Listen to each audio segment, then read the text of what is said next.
It's time to talk Gonzaga basketball. Get ready. It's the Spokesman-Review Zags Insiders Podcast. Here we go. Here's Jim Meehan and Richard Fox. Happy New Year, everybody. Welcome back to the Zags Basketball Insiders Podcast. Jim Meehan with the Spokesman-Review, Richard Fox, television analyst on Gonzaga basketball broadcast. Back for another week, another interesting week that was behind us and one coming ahead of us in Gonzaga land. So let's get right to it. First, we'll touch on the Zags dropping 11 spots after that loss to San Diego State. They're down at number 24 in the AP poll. 11 spots is a pretty big drop when you lose a game to a team that was receiving votes in the poll. But I think that's probably the combined forces of this 2-3 stretch that the Zags have had. They can't seem to get through a week without a loss, and voters are taking note of that. In the net, the Zags are now at 57. That is dangerously in the bubble territory. One of the projections I saw had them as an 8 seed, one had them as a 9 seed. So they probably got to keep their nose clean here for the next couple months. No bad losses, that type of thing. Maybe pull off the big upset at Kentucky, number 6 in the country in February. But where they stand right now, Foxy, they have put themselves a little bit of a precarious situation going into conference play. Yeah, I think you're spot on, Jim, when you say there's no room for error. The league is certainly, at least the perception of the league is that it's down. I think that's really highlighted by the fact that St. Mary's has struggled to start the non-conference. But when you kind of dig into each team, particularly on the top end, you put St. Mary's up there and San Francisco, Santa Clara to some degree. I think the cakewalk that I certainly thought it might be 30 days ago. I think we're all starting to feel like it may not be quite so. It might not be the easy sailing we thought it might be. So, but there's something to be said about the transition from non-conference to conference. It's really 3 seasons in one, or you think of that non-conference section, the conference, and then once you get to March, the WCC tournament, and then obviously the NCAA tournament. I think Gonzaga has consistently treated it as such, and it's in a weird way. The conference slate could not come at a better time. Yeah, I think it just kind of resets the table for them and puts a new goal in front of them, which I think at this point this group might need. Yeah, let's go back through that San Diego State game. Kind of felt like Groundhog Day a little bit there. They had another tough second half. That's happened against Purdue and Washington. They just couldn't score it consistently against Purdue or Washington, for that matter. This time they scored it a little better, but they did have that turnover bug. When it hits them, it seems to really hit them. And San Diego State was not the team to do that against. They, I think, had 11 or 12 points off turnovers early in the second half when that lead went to 15. Yeah. And the Zags defense, again, Purdue had 43 in the second half. San Diego State had 46. Even after the Zags got back into it, they were having trouble getting stops against San Diego State, and came out with a 10-point loss. What did you see generally in that game against San Diego State, Foxy? It's just this group has really no room for error against top-end teams. And those turnovers, it just feels like so many of them are just unforced, careless in nature. It's a group that doesn't, I'm sure they would say all the right things with respect to understanding the value of the ball, but in practice, it feels at times they're just really lackadaisical with it. That dribble handoff with Hickman, between Nembhard and Hickman, was a great example of that. I mean, there's some pressure there, but it just feels like it's a tentative play from Nembhard, and Hickman's not dialed in and looking for the ball. And there were several like that.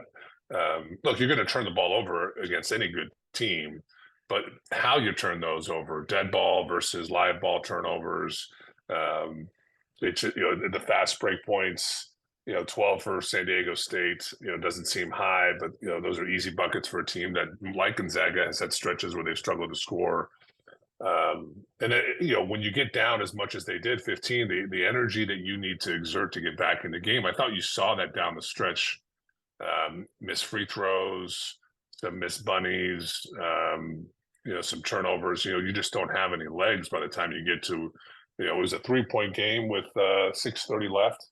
Yeah. San Diego State's 16-9 down the stretch, and it's a function of just the lack of depth for this ball club. San Diego State played 9 guys. Now, not everybody plays 20 minutes, but everybody who played in that game made an impact. And it just allows their top end guys to get enough of a blow to get their feet under them. Watson, Nembhard, 40 minutes. Hickman effectively 40 minutes, just under 39. I know we plan on talking about Graham, but he played almost 31, and that has not been the MO. And I thought he looked gassed down the stretch. But look, this follows a theme. Gonzaga against quad one teams is shooting 40% from the field, just under 23% from the 3-point line, as a negative assist to turnover ratio. We've got enough of a sample size now to see that they're not good enough to cough it up the way that they do, and until they start making shots. And if that comes and they start improving that percentage, certainly I think they'll have more room for error. But with the way they shoot the 3-point shot in particular, they just can't turn it over. Yeah, I think you're right. Forced and unforced turnovers. It's either a case of trying to do too much or the opposite end of the spectrum. They're just lackadaisical, and they just bite them at the worst times. And they're doing it against teams that can take advantage. And that's just the difference when you're playing a good team. They know, if you have a soft spot here, or if there's fatigue, or if you're going to turn it over, we're going to run out and score and slap more pressure on you. Yeah, I mean, there's some great examples. I watched the game again. I was at the game, and so it's fun to be there, but you don't necessarily get to, see every play the way you might on television. And there's just a couple great examples. I mean, in the first half, Nembhard drives, tough shot. Hickman, when the point guard drives, the off guard is supposed to get back to half court, doesn't do it. Layup on the other end. They go down the stretch after Stromer's technical foul. Mark benches him. I thought Greg was great, but that puts you really have to communicate defensively. And as Hickman and Nembhard in particular, they have to really stay connected to the guy they're guarding, because it's Trammell and it's Waters, and there's a switch between, I think, Hickman and Greg, and now Greg's guarding Waters, and he goes under a screen and Waters hits a 3, and you're putting Greg in a tough position there. So just there's a lot of those types of mistakes that they don't necessarily jump out at you, but it's the accumulation of all those mistakes, and they just don't have the room for error. And it's a bit, I think I would imagine you feel a little bit the same way. It's a little jarring to see it, because Gonzaga's had a ton of room for error the last few years, given the depth that they've had, and given the overall balance of talent that they've had. So that it's I think as a player, you have to appreciate that and value every possession. It's not just the ball, but I got to do my job.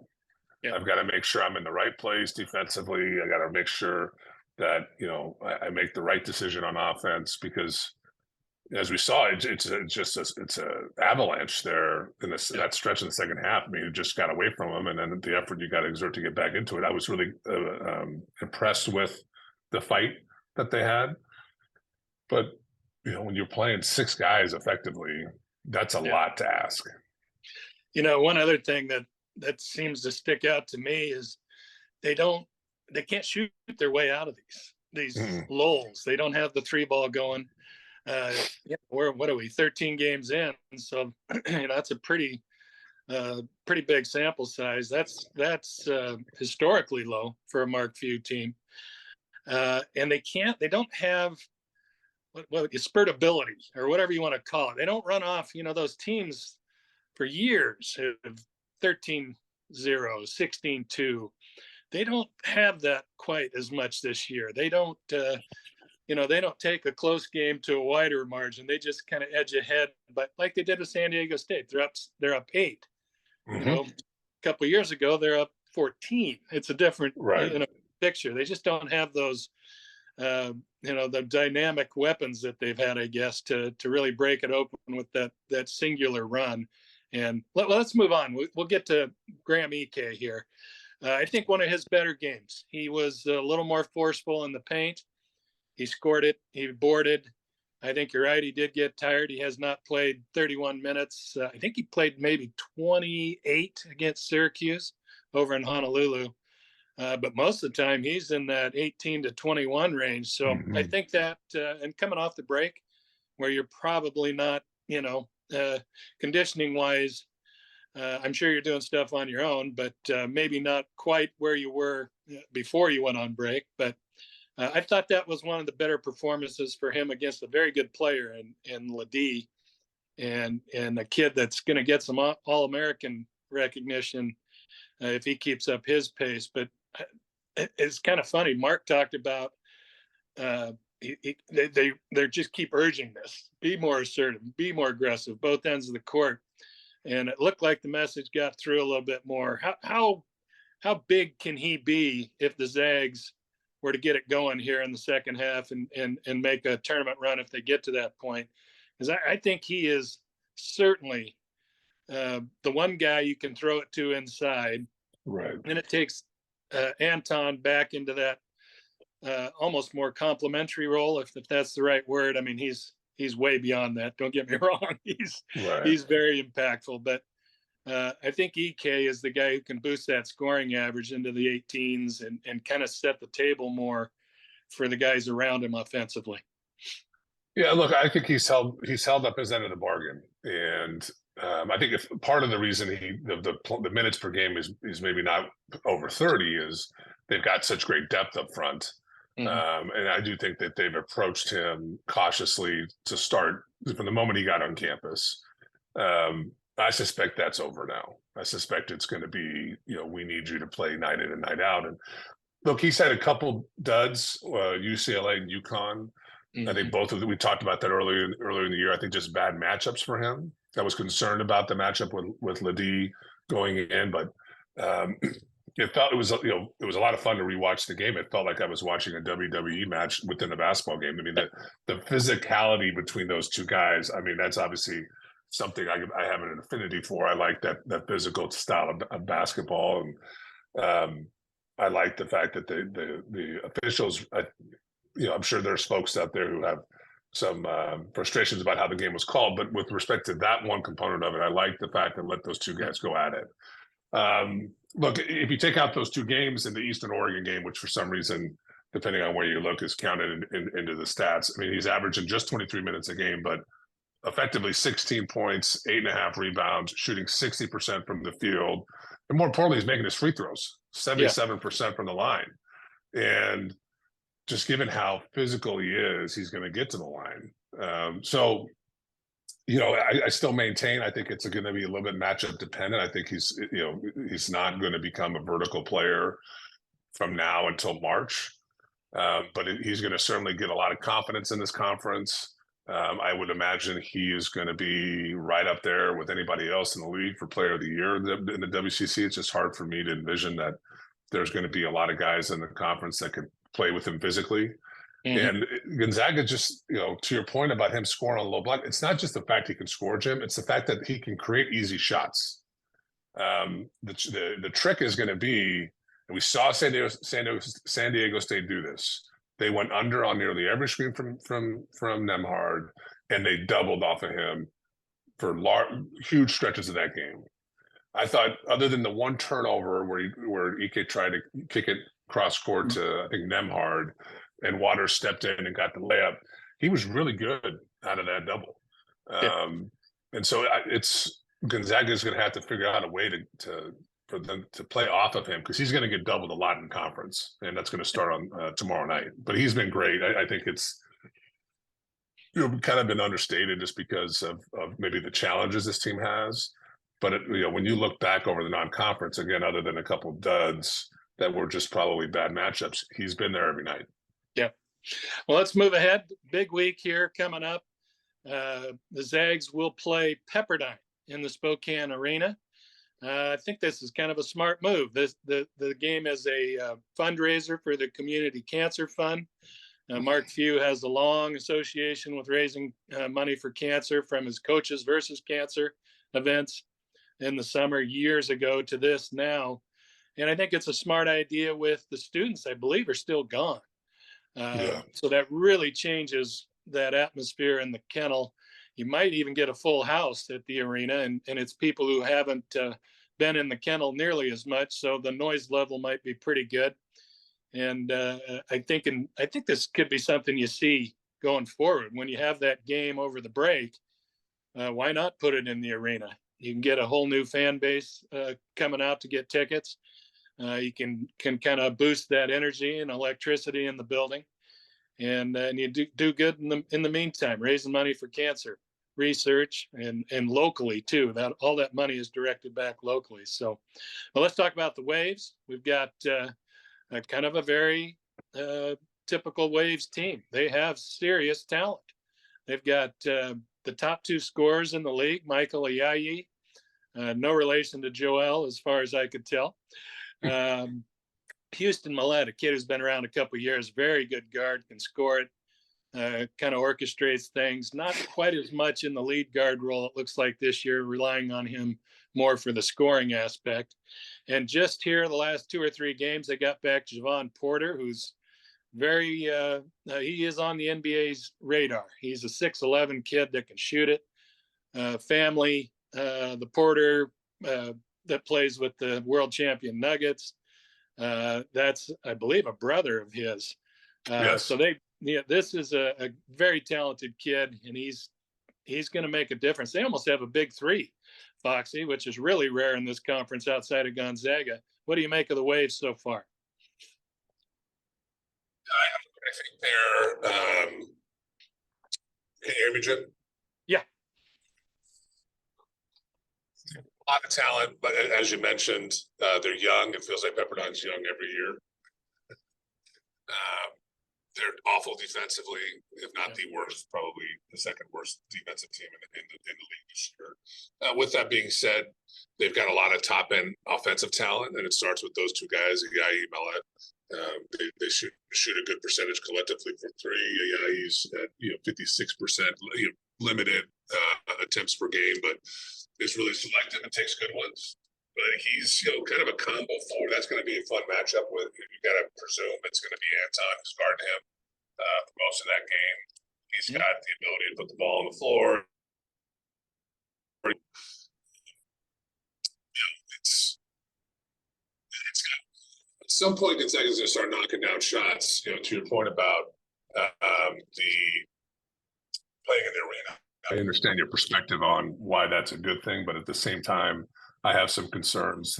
I'm trying to shoot in a big gym when all I want to do is start making some shots. So, Porter's been hurt. He's only played in 3 games this year, but he's back. He's a skilled guy for his career, shoots 35% from 3, kind of a lot like Greg and Huff, in that he's, he can score at both those levels. So I'll be really interested to see how they defend Gonzaga.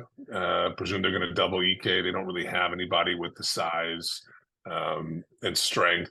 And then just how Gonzaga handles those doubles.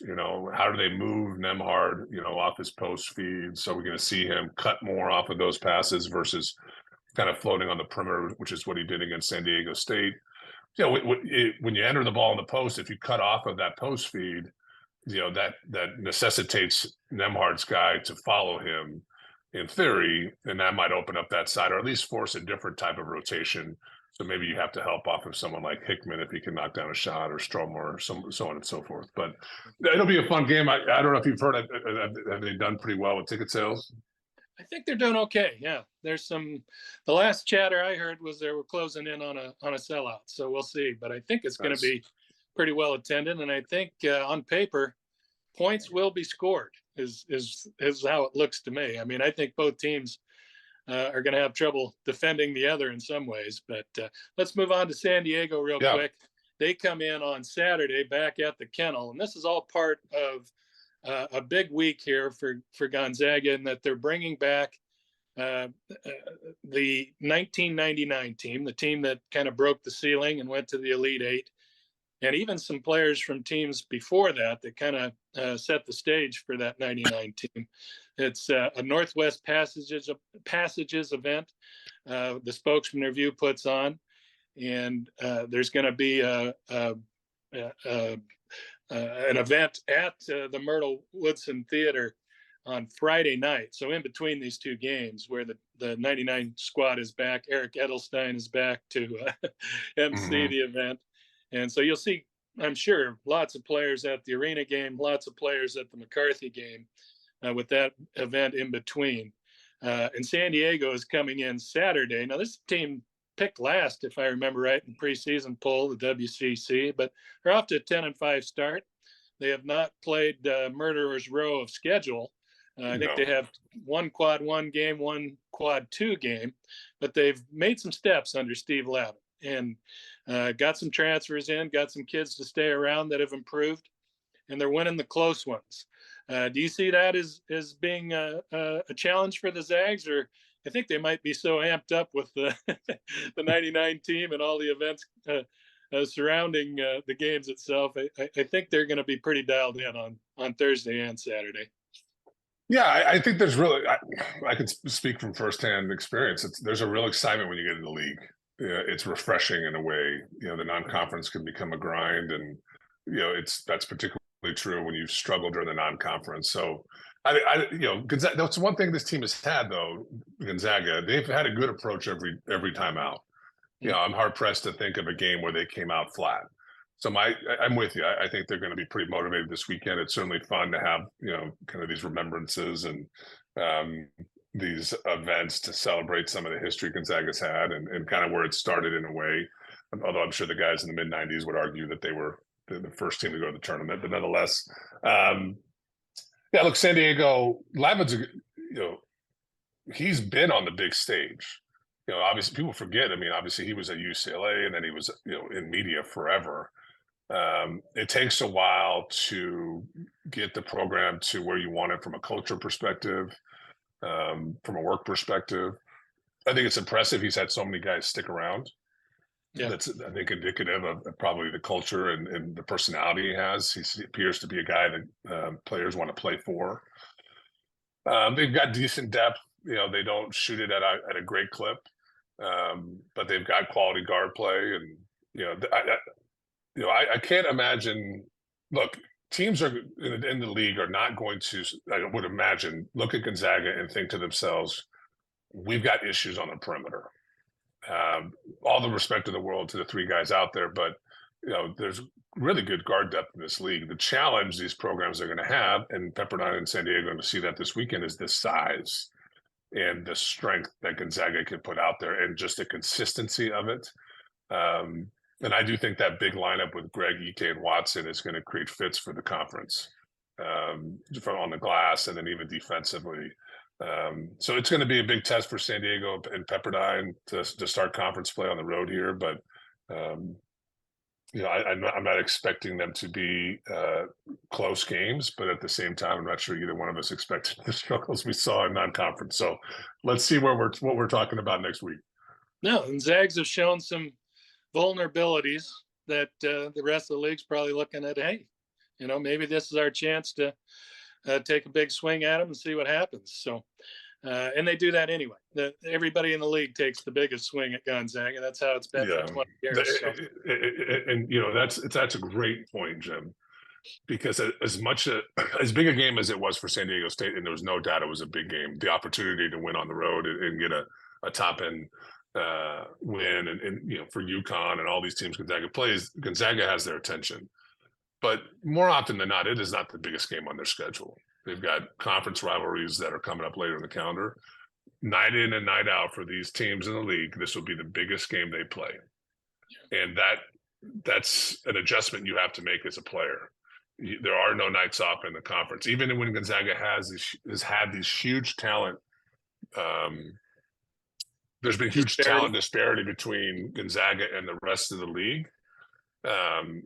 It's a slog every night. These teams are going to bring everything they have, and these coaching staffs, I think more importantly, are going to throw things at you that you normally would not see because they've got one shot. So it's going to be a good test for Gonzaga. No, and these coaching staffs, I think, are pretty underrated. I mean, these guys know what they're doing. Yeah, I agree with you. Sedek knows what he's doing. Lav. Randy Bennett obviously knows what he's doing. I mean, Shante Leggins, we've seen it up close. He knows how to build a program. So they're going to have all the wrinkles. They know each other so well, the Zags and the opponents that they're playing. So you're going to see all the wrinkles coming out here in the next 2 months. But we'll go on to a couple general topics. Let's do a quick look at the WCC, and then I'll get your take on the '99 reunion. The WCC didn't have the greatest pre-conference stretch here. One quad one win in the league. Not the kind that boosts the conference morale or ratings in the Nets and the Ken Palms. I think that came from St. Mary's when they won at Colorado State. I kind of boiled it down in the paper today to the kind of the primary contenders and that next level, and that's what we'll focus on here real quick. I see Gonzaga, St. Mary's, and USF as the three main event for the 1, 2, and 3 in the league. I think Gonzaga will be, if they revoted, would be favored right now for sure. St. Mary's got that nod early on at the preseason poll, but Gales have been very up and down, had a really rough stretch. I think they're getting it back together a little bit. Mm-hmm. They're kind of playing the way Randy wants them to play. USF is very defensive minded, shoots the three ball as good as always, and has maybe one of the biggest transfer additions, Jonathan Mogbo. He played at Missouri State, I believe. He does a pretty good impression of Anton Watson. He scores, he rebounds. I think he leads the conference in steals. He's shooting over 65%. I mean, he is very impactful for those guys. Do you see those three as battling it out, or do you see a Santa Clara or LMU climbing into that mix as well? I like Santa Clara. If I had to throw one other one in, I think just what they can do offensively, they're tops in the league from the 3-point line. They've got some size, some like real size up front. Maybe not all league level talent up front, but they've got more bodies than most in the conference. And I think Sendek's done a really good job the last couple of years. And that's a really tough place to play when you go down there in particular. So I think you're right on with those three. I'd add Santa Clara in the mix. I'm not ready to put LMU there. Certainly fun to see Dominic Harris put together, a real season down there and put up some nice numbers. But I think it's a little early to think that they have a chance to make a lot of noise in the league. Yeah. Well, let's go on to the big Northwest Passages event this week. It's Friday night. Tickets, you can find them on the Spokesman-Review website. That's spokesman.com. The 99 team just kind of changed the whole direction of things, and the teams before them. There was, Munz's first year as the head coach. Mm-hmm. I think they got very close and didn't make the tournament. You had the 95 team that made the tournament, and then you had that group of red shirts that Dave Bowling did a great job writing about. Way back early, a decade before, that they decided to redshirt, and that kind of started the foundation of this winning program year after year. Right. But you played Foxy at Gonzaga, transferred from Colorado.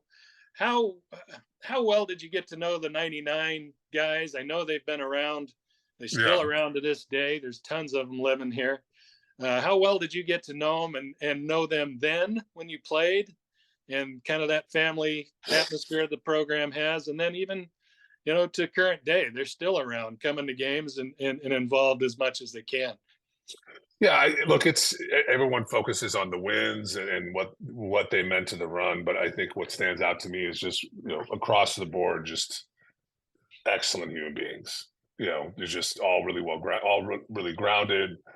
Great perspective about what that run meant for themselves and that team and what it's meant for their life, but just kind of interesting guys who, their identity doesn't revolve around having been on that team, which is refreshing. I think at times it's hard to let that go, but No, it's remarkable. 5 or 6 of those guys have live here now. I know Casey Cowrie just moved down to Arizona, but he had been up here. Oh. So yeah, I mean, I probably of the group, Matt Santangelo and Calvary, the ones I see most often and talk to most often. But obviously Ryan Floyd, Mike Nielsen are up here, and Richie Fromm. I see Richie from time to time. I saw him. I didn't talk to him, but I saw he was at the game against San Diego State. Mm-hmm. And just they had some real characters. Quinn Hall is a legend in so many different ways. I've got a lot of fun stories with Quinn over the summer times when I was playing there. And then Axel Dench, who I don't know if he's coming up for this, obviously lives in Australia, and I hung out with him at the Final Four, and it was, to say I laughed a lot would be an understatement. Just a hilarious guy, and was still playing at the time. I don't know if glorified men's league may not give it enough justice, but he was some level of professional basketball in Australia, still at it. So no, I'm really happy for those guys. I think it's awesome. The Spokesman's helping kind of remember and celebrate. The timing maybe couldn't be better, just given a non-conference wet. And I think just a reminder that it's funny. You may not get this as much as I do, but it feels like half the time I get stopped, it's kind of the sky's on fire, or the world's ending for Gonzaga basketball. And it's like, well, let's think about the history of this program. They've had stretches where it's been hard, and they've still found a way to win. And what is it, 140 some odd consecutive weeks in the top 25, and I'm not anywhere near thinking this team isn't going to be in a tournament again this year. And it's just a little different that we've just become so spoiled, and the expectation is there that look, nowhere we went. I don't know how many years we've gone thinking about whether or not these teams every year are a Final Four team. Can we win a championship? Yeah. That is not normal. Even the best programs, Carolina, Kentucky, they go into years understanding we're not very good.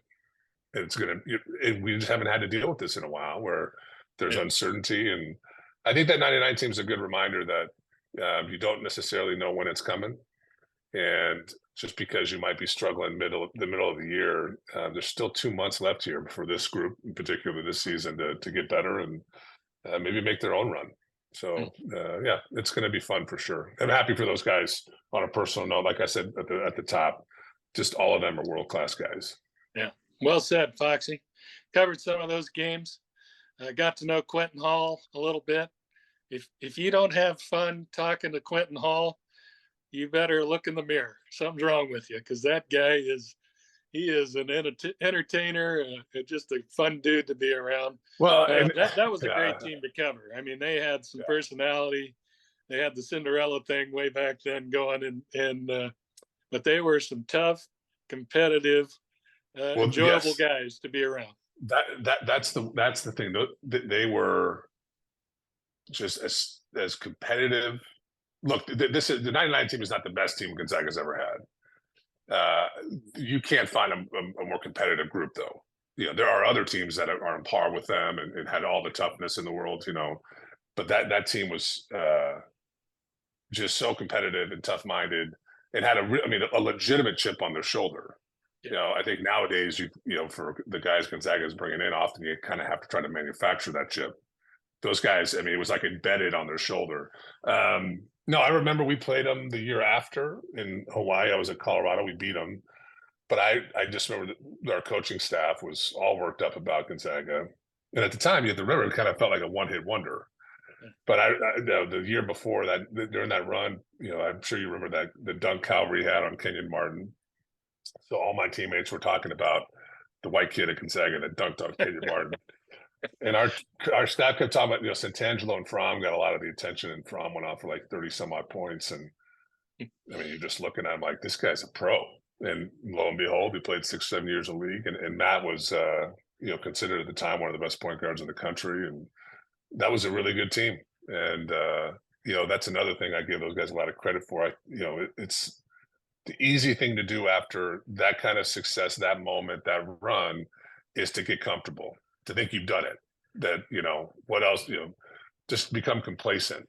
and the way that they responded, and Mark deserves a lot of credit for that too. But I think it's part of the DNA of that group is we want more, and we're going to make sure everybody understands that this was not a one-hit wonder. We're here to stay, and it changes the arc of the program's history if they don't go back the following year, and a year after, and all of a sudden it's an annual thing.